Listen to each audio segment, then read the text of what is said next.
government, which are trying to do their job. Carl Bernstein FBI isn't tainted, Trump's presidency is. Veteran journalist Carl Bernstein tore into President Trump on Tuesday over the latter's attacks on the FBI, saying it's Trump's presidency whose integrity has been compromised, not the law enforcement agencies. In an interview with CNN's Jim Ciuto, the legendary Watergate reporter accused Trump of acting contemptuously toward the FBI and other instruments of American democracy. The key word that he keeps using is tainted. There's really only one institution that has really been tainted through these months, and that is the Trump presidency, Bernstein said. It's tainted by the president's lies, by his disrespect for American institutions operating under the law with traditional American democracy and the instruments thereof. Has contemptuous of those instruments, Bernstein added.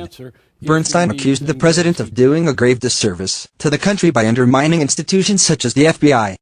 Trump, Bernstein said, should welcome moves from Mueller's team if he really believes he will be exonerated in the end.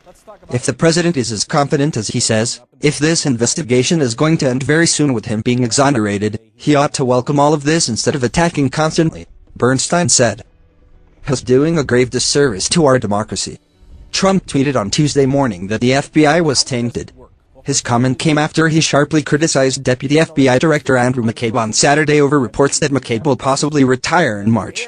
How can FBI Deputy Director Andrew McCabe, the man in charge, along with Leakin James Comey, of the phony Hillary Clinton investigation including her 33,000 illegally deleted emails be given $700,000 for wife's campaign by Clinton puppets during investigation? The president tweeted. FBI Deputy Director Andrew McCabe is racing the clock to retire with full benefits. 90 days to go? Trump added another tweet. McCabe has been the target of Republican criticism over a campaign donation his wife received from Virginia Governor Terry McAuliffe, atop ally of Hillary Clinton. Just the year before the investigation he managed into her private email server cleared Clinton of wrongdoing. Thank you for watching. For the follow-up, subscribe to the channel yourself here.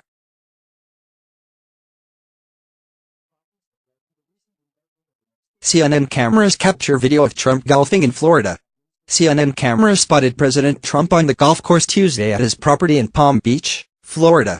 The president, an avid golfer, played at Trump International Golf Club in West Palm Beach with Georgia Senator David Perdue, PGA Tour player Bryson DeChambeau, and former pro golfer Dana Quigley, according to the White House. Trump, who is staying at his Mar-a-Lago resort, is scheduled to remain in Florida through New Year's Day. On Monday, Trump had tweeted that he would be getting back to work after Christmas. I hope everyone is having a great Christmas, then tomorrow it's back to work in order to make America great again, which is happening faster than anyone anticipated. He tweeted Christmas night.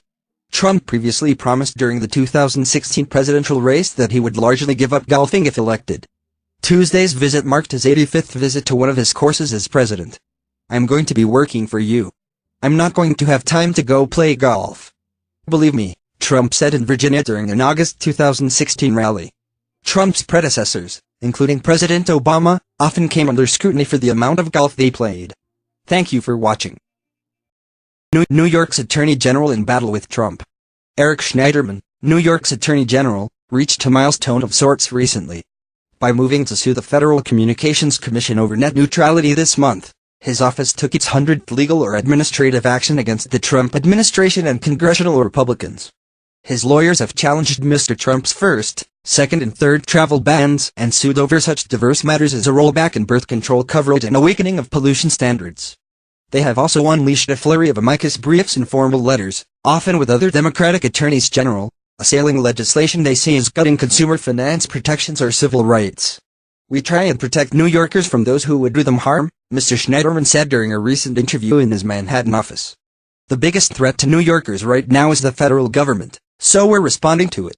In Mr. Schneiderman's 7th year as Attorney General, the office has been transformed into a bulwark of resistance amid an unusually expansive level of confrontation with the federal government.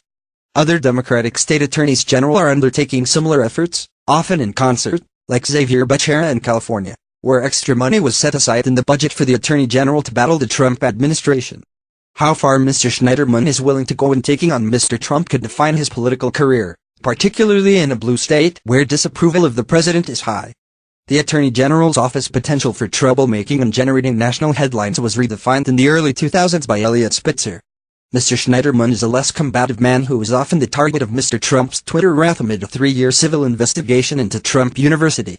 In the end, Mr. Schneiderman's office extracted a $25 million settlement in the case.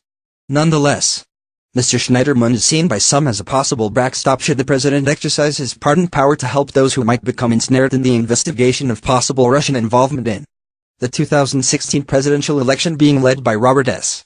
Mueller III, the special counsel. Federal pardons do not apply to violations of state law. Writes a comment. In the interview, Mr. Schneiderman would say little about his potential role as a criminal prosecutor in relation to the Trump administration, except that he hoped it would not come to that. Earlier this year, Mr. Schneiderman began a criminal inquiry focused on allegations of money laundering by Paul Manafort, Mr. Trump's former campaign chairman. But his office stood down, at least temporarily, out of deference to the special counsel's inquiry. The offices did not work together, his staff said. I have a lot of respect for the work the special counsel's doing, he said. They've put together a terrific team. He added, just watching it from the outside, like everybody else, it seems like they're doing a very thorough and serious job. I hope there's not going to be any effort to derail them or shut them down. If that happens, we'll do as I think would be a genuine sentiment around the country. We'll do whatever we can do to see that justice is done. But I hope we don't have to face a problem like that.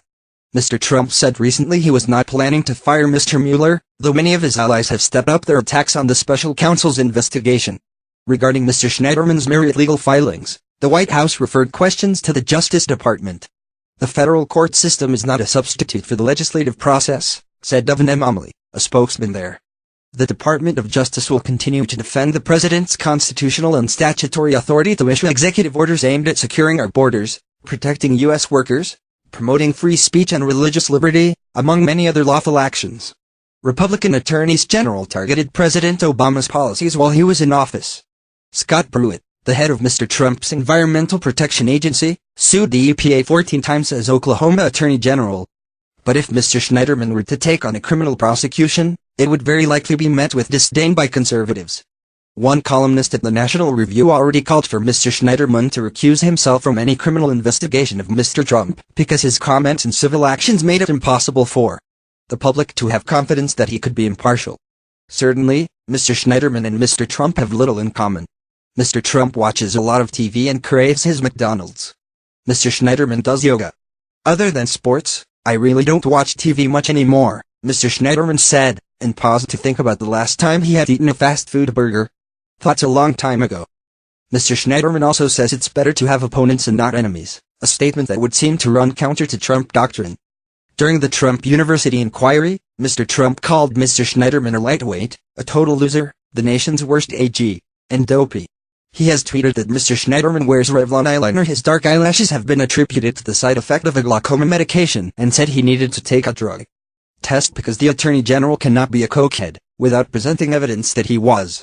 In 2014, the front page of the New York Observer, which was owned by Mr. Trump's son-in-law, Jared Kushner, depicted him as Clockwork Eric, a takeoff on the Malcolm